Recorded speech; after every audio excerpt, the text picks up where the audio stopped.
araw mga katubol ko dyan sa masulok ng Pilipinas. Tayo ngayon ay magluluto ng Tagalog na manok. At ayan ang ating unang first step. Siyempre natin linisin muna ang karne para mawala-wala ang dugo. At yan, sasangkot yan natin, lalagyan ng pates, asin, betchin, arindugo, betchin, paminta, yan, nakahuli, chwewe. Ang ating bigas na maharlikat, bumili ako ng sariwang bawang doon sa tindahan, sa may tapat namin 20 pesos na lang ito. So, ang bilis na clip na ito, walang hindi mahabaw. Ayan, ating luya, ating gagayat-gayatin para tayo makapag-isa na. Ayan, medyo marami yan para naman masarap-sarap. Dari naman ang ating sibuyas na medyo gayot, pero yun sariwa pa rin loob. Kaya ayos na ayos pa rin. Dari naman natin papaya na yung sirongkit doon sa... Ewan mo, kung kanino yun, kay Kuya Kasing yan. At ating gagayat-gayatin na para may sama na sa laga. Hugasan muna. Aray ang ating talbos, bawang, yan, bawang sariwa. Kuha ng kanin ay buwaghag. At yan na, tayo magigisa na. Yan ang luya.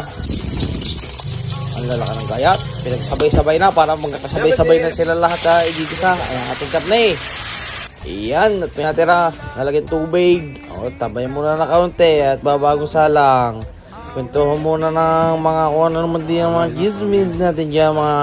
At iyan, naggawa tayo ng malamig na tubig para naman pagkakalagok mo yan. Talok, ang sarap. Yung bago yung jug na yan. Yan, nagbanto na naman. Tambay mo na ulit. Bantay tuloy, wala nyo. Pinangutal na yan. Tambay mo na lang kung sino mo silang mga kasama ko diyan. Cardo. At kami nagprepare ng aming kakainin sa dahon. At yan, nilagay ng buwaghag na kanin. Talaga namang asarap pag ang kainin ng pagkabuwaghag ang kanin, di ka? Yun, at hintayin kumulo. Yun, kumulo na. Bato ng konti. Ayan, nilagay ng dahon. Ano sausawan? Ahang noon.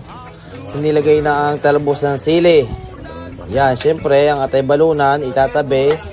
Hindi sa amin. Ayan. Sando ka na. Palwala na ito. Hub.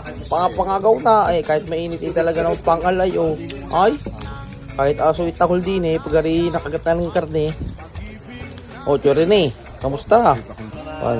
Tapos agad, tasaglit. Minatera naman, arin mo na isa manok.